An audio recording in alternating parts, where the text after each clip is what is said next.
I moved into that apartment because it was cheap and because I didn't have many other options. It was close to campus and the landlord didn't ask too many questions. 3rd floor, end of the hallway. One neighbor on the left, stairwell on the right. No apartment across from me. I remember thinking how quiet it was when I signed the lease. No traffic noise, no voices, just the hum of the building itself. The first night, nothing happened. I stayed up late unpacking boxes, stacking books, pushing my bed against the wall I thought would be the safest. Around midnight, I turned off the lights and went to sleep without a second thought. The knock woke me up. It wasn't loud, it wasn't aggressive, just 3 slow taps, knock, knock, knock. I opened my eyes and stared into the darkness, trying to convince myself I was still dreaming. I checked my phone. 2:11 a.m. I waited for more knocking, but it didn't come. No footsteps, no voices, just silence so thick it felt like pressure in my ears. I told myself someone probably had the wrong apartment and went back to sleep. The next morning, I barely remembered it. The second night, I remembered. This time, the knock was louder, sharper, like whoever was knocking actually expected me to answer. I sat up in bed immediately, my heart racing, before I even knew why. 2:14 a.m. The timing felt wrong, too exact. I got out of bed and walked slowly to the door, careful not to make any noise. I didn't turn on the lights. I leaned in and looked through the peephole. The hallway was empty, no shadows, no movement, just the flickering light near the stairwell and the ugly patterned carpet stretching out in both directions. I stood there longer than I should have. That's when I heard something else. A soft scraping sound. It wasn't coming from the hallway. It was coming from the wall next to me, the same wall my bed was pushed against. I stepped back so fast my heel hit the kitchen counter. The sound stopped instantly, like whoever or whatever made it knew I was listening. I didn't sleep the rest of the night. By the 3rd night, I was already tense before I went to bed. I locked the door twice. I checked the window latch. I even moved my chair in front of the door, even though I knew it wouldn't do much. At 1:47 a.m., the knocking started again. This time, it wasn't polite. Bang, bang, bang. I jumped out of bed and flipped on every light in the apartment. I rushed to the door and swung it open without thinking. The hallway was empty. No footsteps running away. No doors closing. Nothing. Before I could even calm down, the knocking started again. Not on the door. On the wall, right where my bed had been. The sound was deeper, heavier, like someone knocking with their knuckles pressed hard against the surface. I stood frozen in the middle of my apartment, my brain scrambling for explanations that didn't make sense. Pipes, old wiring, anything. The knocking stopped after a few seconds, but the silence that followed was worse. It felt intentional, like waiting. The next day, I called my landlord. He laughed and told me the building was old and settling at night. He asked if I was sure it wasn't my neighbors. I asked him who lived in the apartment next to my bedroom wall. There was a pause. "Oh," he said, "that unit's been empty for months." That night, I didn't even pretend to relax. I sat on my bed with my phone in my hand, the emergency call screen already open. I kept the lights on. I watched the clock. 1:58 a.m., 1:59 a.m., 2 a.m. Knock, not on the door, on the wall. Slow this time, careful, deliberate. Each knock was spaced evenly apart, like whoever was doing it was counting. I felt my chest tighten as I whispered into the phone and told the dispatcher what was happening. Then, the knocking changed location. It moved from the wall to the window. A dull thud, then another. I told the dispatcher I was on the 3rd floor. I remember her voice changing immediately, sharper and more serious. She told me to stay away from the window. I backed into the bathroom and locked the door, holding my breath as I listened. When the police arrived, the knocking had stopped. They checked the hallway. Nothing. Then they went outside. One of the officers shined his flashlight up toward my window and suddenly froze. He called the other officer over. They both looked up at me, their expressions unreadable. They showed me what they found: muddy footprints directly below my bedroom window, handprints pressed into the wall, smeared like someone had been balancing themselves there, listening, waiting. The officer looked at me and said something I'll never forget. "Whoever did this," he said, Wasn't guessing. They knew exactly which room was yours. I didn't stay another night. I packed my things as the sun came up and left the keys on the counter. I didn't argue about the lease. I didn't ask for my deposit back. And even now, years later, when I wake up in the middle of the night, I still listen. Because sometimes, in the quiet, I swear I can hear it again. 3 slow knocks, right next to my bed. I never believed those stories about people secretly living inside someone's house. They always sounded exaggerated, like the kind of thing that only happens once and then gets retold 1,000 times online until it barely resembles the truth. Then it happened to us. My brother and I rented the house because it was cheap and close to where we worked. It sat just outside town, backed up against a line of trees that blocked most of the road noise. From the outside, it looked normal enough. White siding, small porch, one upstairs window that always seemed darker than the rest. The landlord told us it was old, built sometime in the 1940s. He mentioned the attic like it was an afterthought, saying it ran the length of the house but wasn't meant for storage. We didn't question it. The first month was uneventful, almost peaceful. The house made the usual noises at night, creaks, pops, the occasional groan from the beams, but nothing that felt wrong. We got used to the layout quickly. My bedroom was downstairs. My brother took the upstairs room, directly under the attic. The first sign something was off was the food. At first, it was easy to ignore. A couple slices of bread missing. Snacks gone faster than expected. We blamed stress, late nights, bad memory. It turned into a running joke between us, accusing each other of secret midnight eating. Then one morning, I came downstairs and stopped cold in the kitchen. Every cabinet door was open, not randomly, all of them, like someone had methodically gone through each one. The fridge door was cracked open, the light still on, humming quietly in the empty house. Nothing valuable was missing, just food. I checked the doors, locked, windows closed, no signs of forced entry. That night, I heard footsteps. I was half asleep when the sound registered, soft, slow movement coming from above me. At first, I thought it was my brother walking around upstairs. Then, I remembered he was out of town. The footsteps weren't heavy, they were careful, measured, like whoever was making them knew exactly where to step to avoid noise. They moved back and forth, over my head, from the attic. I lay there, staring at the ceiling, counting each step until the sound finally stopped. I didn't sleep much after that. The next day, my brother admitted something that made my stomach drop. He'd been hearing it too, mostly late at night, always from above, always slow. That's when we decided to install a camera. We didn't tell the landlord. We bought a cheap motion-activated camera and hid it on top of the kitchen cabinets, angled toward the fridge and pantry. It blended in easily, barely noticeable unless you knew where to look. If someone was getting into the house, we wanted proof. For 2 nights, nothing happened. I almost convinced myself we were overreacting. On the 3rd night, my phone vibrated on the nightstand. 3:12 a.m., motion detected. I didn't open the app right away. My heart was already pounding, my mouth dry. When I finally tapped the notification, the screen stayed black for a moment as the feed loaded. Then, the image appeared.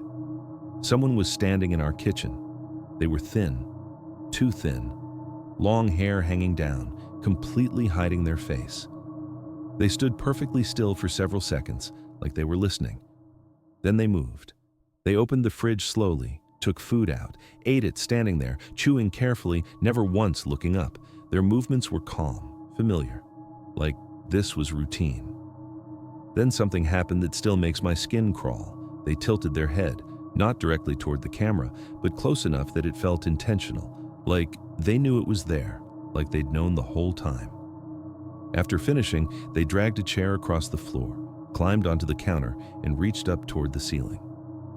That's when we saw it, a small panel we'd never noticed before, nearly invisible unless you knew exactly where to look. They pushed it open and climbed inside. The feed went still. I woke my brother immediately. We watched the footage together in silence, replaying it over and over. Every time it felt worse. The house didn't feel like ours anymore. It felt occupied. We called the police. They arrived quickly and searched the house first, every room, every closet. Then they pulled down the attic ladder. The smell hit before anything else. Stale, sour, like sweat soaked into old wood. Up there, they found a makeshift living space. Bedding made from insulation and blankets we didn't recognize.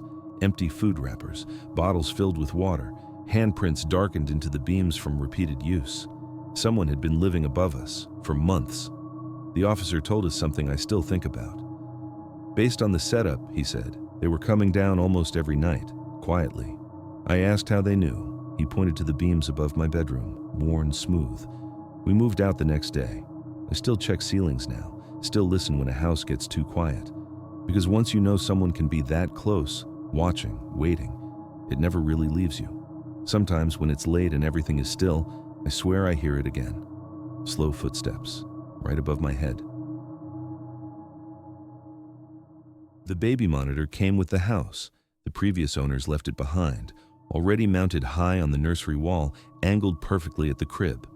When we noticed it during the walkthrough, the realtor laughed and said they probably just forgot to take it down. At the time, it felt convenient. One less thing to buy, one less thing to install. That was our first mistake. For the first week, everything felt normal. Our daughter slept through most nights and the monitor did exactly what it was supposed to do. Soft static, the occasional shuffle or sigh.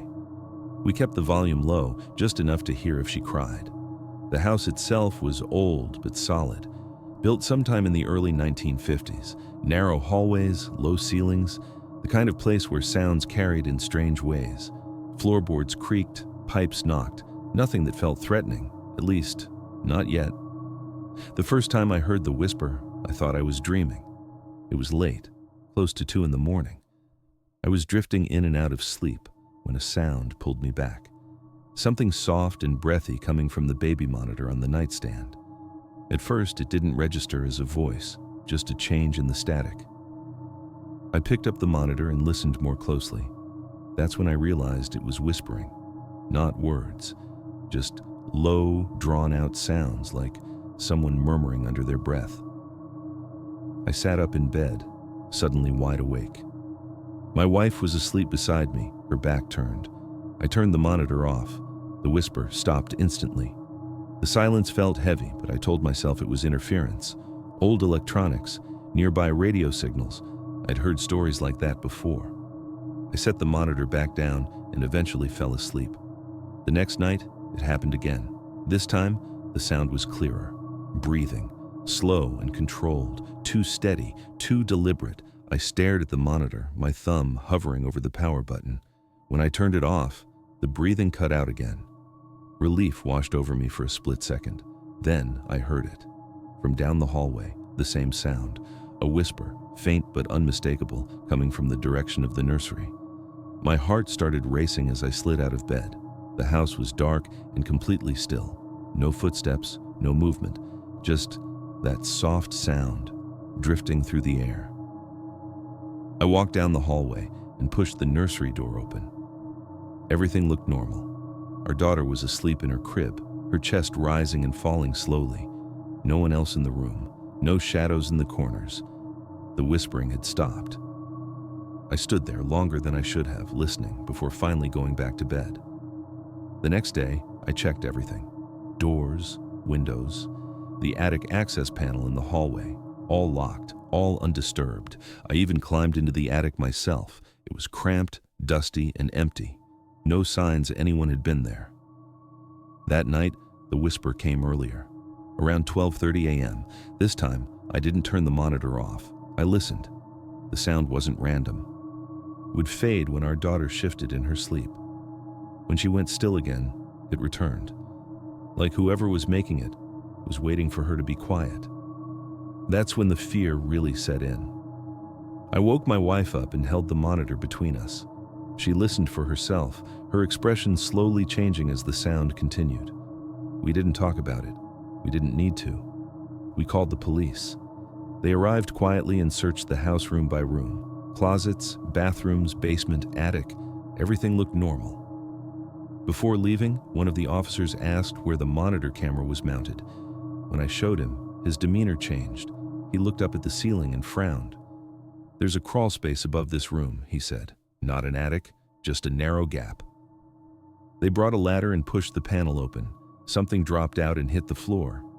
A phone, still recording. The officer went up first. From below, we could hear him moving slowly, carefully. When he came back down, his face was pale. He told us to take our daughter and leave the house immediately. They found a man hiding in the crawl space. He'd cut a small opening directly above the crib, just enough to see, just enough to hear. He'd been listening through the baby monitor, watching, waiting, for weeks. We never went back that night. We sold the house months later, after repairs and inspections we didn't want to think about. I threw the monitor away, but it didn't matter. Even now, when a room is too quiet, when I hear static or faint breathing through a speaker, my chest tightens, because I know how close someone can be. Listening, waiting for the room to go silent again. It started as a normal weekend trip. My friends and I had just finished our first year of college, and we wanted one last adventure before summer ended. The plan was simple: rent a small car, hit the highway, and drive along back roads until we found something interesting. Nothing fancy, just freedom and the kind of recklessness that comes with youth. We left Friday afternoon. The sky was clear, and the sun was beginning to dip behind the trees that lined the highway. I remember laughing as we argued over the playlist, one friend insisting on classic rock while another fought for pop. Somewhere along the way, we turned off the main road onto a 2-lane stretch that twisted through hills and dense woods. It was the kind of road that doesn't appear on maps, the kind marked by faded signs and crumbling asphalt. The first hour was fine. We sang along to music, joked about minor mishaps, and teased each other for getting lost. But as night fell, the road began to feel different. The trees pressed closer to the sides of the road. Shadows stretched unnaturally under the headlights. Every few minutes we passed driveways or old farmhouses with their lights off, the windows dark and blank. The silence between them was suffocating. Around 11 p.m., we decided to stop at a small gas station that appeared out of nowhere. It was old, paint peeling, a single flickering light above the door, and the kind of pump that still had numbers spinning mechanically instead of a digital readout. No one was inside. Not the cashier, not any customers. Just the faint hum of the refrigerators and the occasional creak of the building settling. One of my friends, Mark, joked, "Must be one of those gas stations where ghosts pump their own gas." We laughed, though the joke felt weaker the longer we lingered in that dim, empty place. I went inside to grab snacks while the others stayed near the car. The air smelled old, like dust and motor oil mixed with something faintly sweet. The shelves were partially empty. Cans of soda lined the top, a few bags of chips sagging on hooks, and candy wrappers scattered across the floor. On the counter sat a small notebook. "Guest log," it said in faded handwriting. I flipped it open out of curiosity. The entries were sparse, most just noting the date and time of fuel purchases. But then one entry caught my eye. 7/14/19. They watched. I left before they noticed. I froze. My first thought was that it was some kind of joke, maybe a prank left by a bored teenager. But the handwriting didn't look playful. It was tense, hurried. The words pressed into the page with uneven pressure, as if written in fear. I flipped to the next page. 7/15/19. Not again. I can't leave. They're always there, watching. A chill ran down my spine. I didn't want to read further. I put the notebook back and stepped outside, trying to shake off the unease. "Everything okay?" Mark asked. I laughed, forcing a smile. "Yeah, just weird old notebook. Nothing." We finished filling the tank and got back on the road. The highway was quieter now, fewer houses, fewer signs.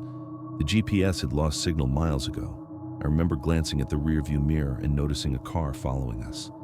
Just a black sedan, far enough back to be vague, but close enough to notice. I slowed down. So did it. "Probably just heading the same way," I said, but no one looked convinced. For the next hour, we noticed it again and again. Every time we took a turn, it mirrored us. Every time we stopped, it slowed but didn't pull up. Eventually, we tried to lose it by taking smaller side roads, winding down narrow lanes flanked by overgrown trees and abandoned farms. Still, The car stayed, silent, black, unassuming. Around midnight, we pulled over to a rest stop. The place was completely dark, the kind of deserted area where even the wind seemed to hold its breath. We got out, stretched, and tried to convince ourselves it was nothing. But when we looked back down the road, the car had disappeared. That should have been a relief, but it wasn't. It was worse. The black sedan wasn't gone. It had somehow positioned itself where we couldn't see it until we moved. We got back on the road, nerves frayed. The air inside the car felt thick, heavy. Every small sound, the tires against asphalt, the whine of the engine, the scrape of a branch against the car, was amplified. We came to a long, straight stretch lined by fields that disappeared into darkness. Up ahead, a figure appeared, not a car. A man standing in the middle of the road. He wore a dark hoodie, hands in his pockets, unmoving. Our headlights illuminated him for just a second before he stepped back into the shadows. I slammed on the brakes. The car screeched to a stop. Mark grabbed my shoulder. "What the hell was that?" he shouted. We sat frozen, trying to process it. Then headlights appeared behind us, the black sedan. It stopped a few feet back, perfectly aligned with us. The man in the hoodie was gone. Panic set in. We tried the radio, nothing. No signal, no reception. Our phones still had weak GPS, but no bars for calls.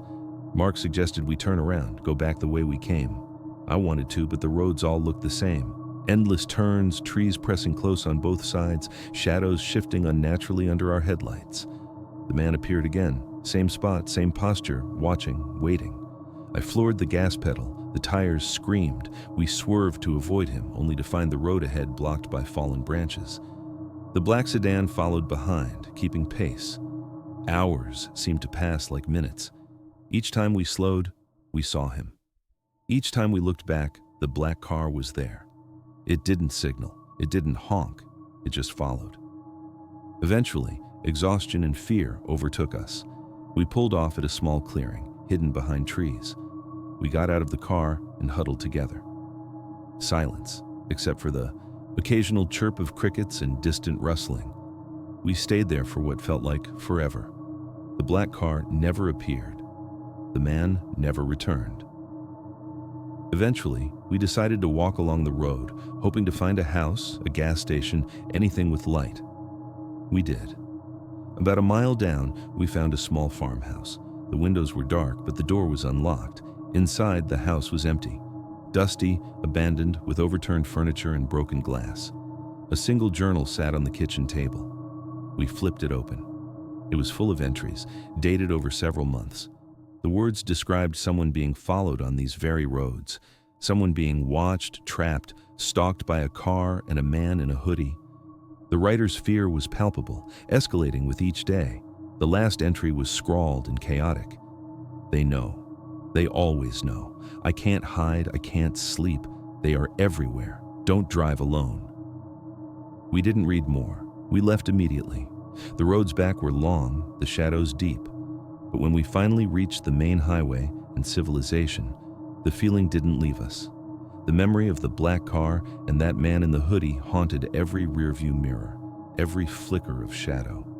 Years later, I still remember that trip vividly. I avoid driving down unknown roads at night. I never take shortcuts. And when I hear the sound of tires behind me, even in my dreams, my heart starts racing. Because sometimes in the quiet, I swear I can feel him watching, waiting for the next car that doesn't know where it's going. It was supposed to be a simple camping trip. My friends and I had been planning it for months. A weekend getaway in the mountains, away from cell service, away from work, away from everything. The plan was basic. Pitch tents, build a fire, hike the trails, and sleep under the stars. No one thought it would turn into something we'd never forget. We left early Saturday morning, the car loaded with supplies, backpacks, and enough food to last 2 days. The drive was long but beautiful. Trees stretched high, sunlight glimmering through the leaves, birds chirping along the roadside. We joked, laughed, and argued over directions, all of us buzzing with the kind of energy only a weekend escape could bring. By mid-afternoon, we arrived at the campsite. It was secluded, surrounded by dense woods, a small river running nearby. The place was quiet, almost unnaturally so. No other campers, no distant voices. just the sound of the river and the wind moving through the trees. We thought it was perfect. We set up our tents and started a fire. The first few hours passed normally, hiking, taking photos, eating snacks, but as the sun began to dip behind the mountains, I noticed something strange. Footprints, not ours, not recent, too small to be a deer, small, human-like, leading away from the river into the thick forest. I pointed them out. My friends laughed. "Probably someone else camping nearby," one said. "Maybe kids messing around." We tried to ignore it. Night fell quickly. The forest became darker, shadows stretching unnaturally. We sat around the fire, telling stories, trying to shake the unease. But every now and then, we heard sounds, branches snapping, leaves crunching, something moving just beyond the glow of the firelight. Around 11 p.m., it started. A low whistle, soft at first, carried through the trees. At first, we assumed it was the wind, or maybe a bird. But the whistle had a rhythm, deliberate, almost human. Then we heard voices, whispering. Faint, but definitely words. We couldn't make them out. One of my friends, Jake, got up and shone his flashlight toward the sound. Nothing, just the trees, just the shadows. But the whispers didn't stop. They moved closer, step by step, circling the campsite. Panic set in. We grabbed our flashlights and stood together, scanning the darkness. Then we saw it. A figure. Just one, standing between two large pines about 50 feet away. Dark hoodie, hands in pockets, unmoving, face hidden in shadow, watching, waiting. We called out. Nothing. The figure didn't move. Then, slowly, it vanished. Not running, not walking, just gone. We tried to rationalize it. Maybe someone else camping. Maybe our eyes playing tricks in the firelight. But the feeling lingered. Watching. Waiting. We decided to sleep, but no one could. Every sound made us jump. The rustle of leaves, the snap of a branch, the distant whistle carried by the wind. I kept imagining that figure, hiding just beyond the trees, studying us. Around 3 a.m. we heard a scream. High-pitched, frantic, not one of us, not close, but not far either, coming from deeper in the woods. We grabbed our flashlights and ran toward it, calling out, hearts hammering. The scream stopped before we reached the source. Just silence. The rest of the night passed in a haze of fear and adrenaline. Every shadow seemed alive, every sound amplified. We didn't sleep. When the first light of dawn touched the treetops, we packed everything up and left. We told ourselves we'd just imagined it, that adrenaline and fear had played tricks on our minds. But later, when reviewing the photos we had taken around the campsite, something appeared. In one image, behind the tents, partially hidden by trees, a dark figure stood. Hoodie, hands in pockets, face impossible to make out, exactly where we had seen it the night before. We never went camping there again. Years later, I still avoid dense forests at night. Every rustle of leaves, every snap of a branch, every faint whistle through the trees brings me back to that night. And sometimes, when I'm alone in a quiet place, I swear I can feel it. The figure in the hoodie, watching, waiting, always just beyond the light.